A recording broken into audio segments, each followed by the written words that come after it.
Have you ever noticed sometimes it's hard to keep the balance in life?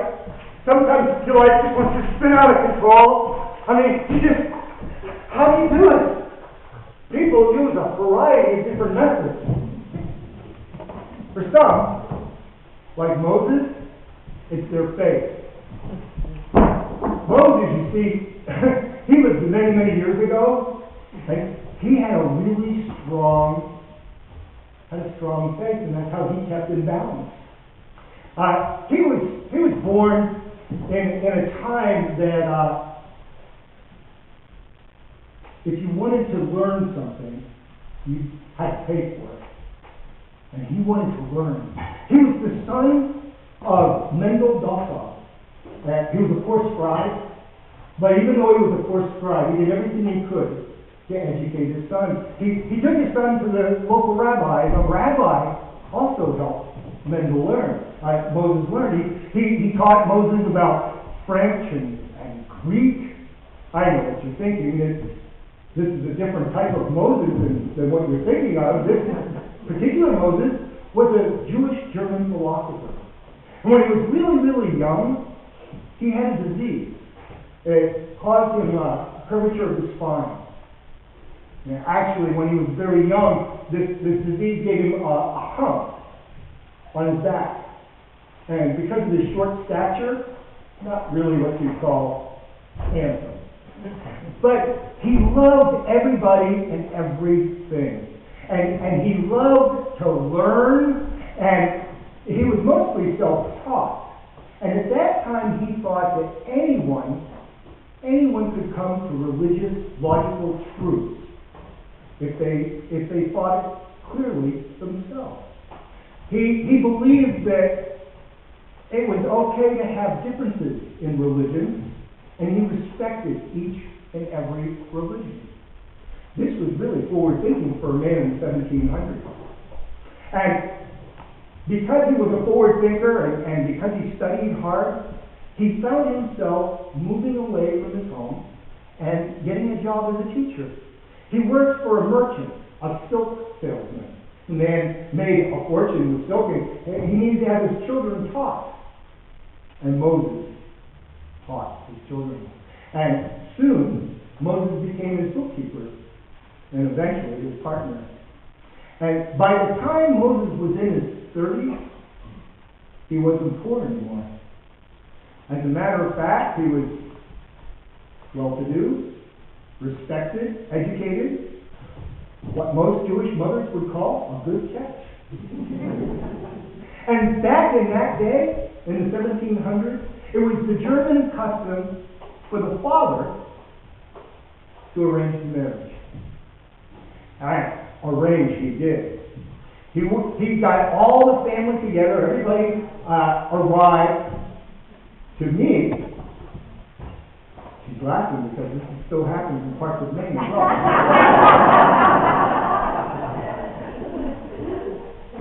So this merchant he was a Hamburg merchant, a merchant in Hamburg, Germany, that is, not a Hamburg merchant.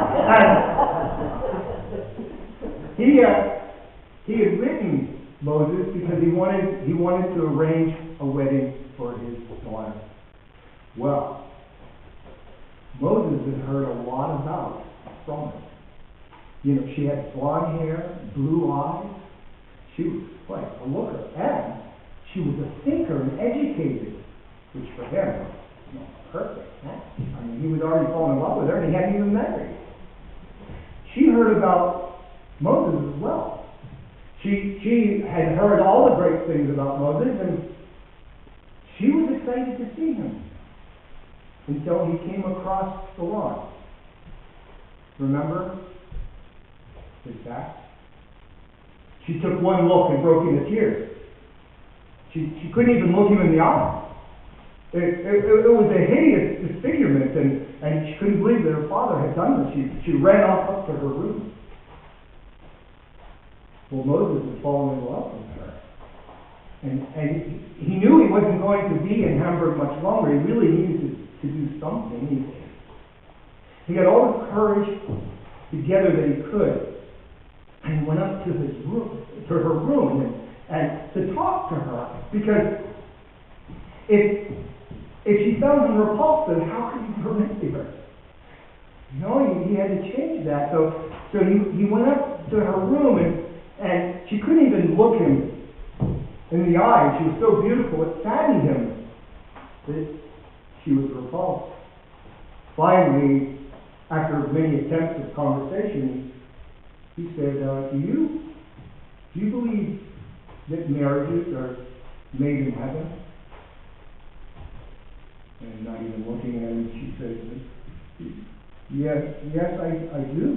Do you? Oh, yes, I do, Moses said. Yes, when I was born, the Lord pointed out my wife to me. And he said, this will be your match, this will be your mate. However, the Lord said, I'm sorry, but she will have a hump on her back. But she will be beautiful and soft. And Moses, he said, I looked at the Lord and I said, Lord, how could you do that? How could you give this woman this awful thing on her back? Please, Lord, give me the hump and give her beauty. And at that moment, Farmington raised her head, and she looked into the eyes of Moses as if she felt some deep, deep memory. And she reached out her hand, and she became, later, his devoted wife. And they were married. And they lived very happily thereafter, except there's more to this story.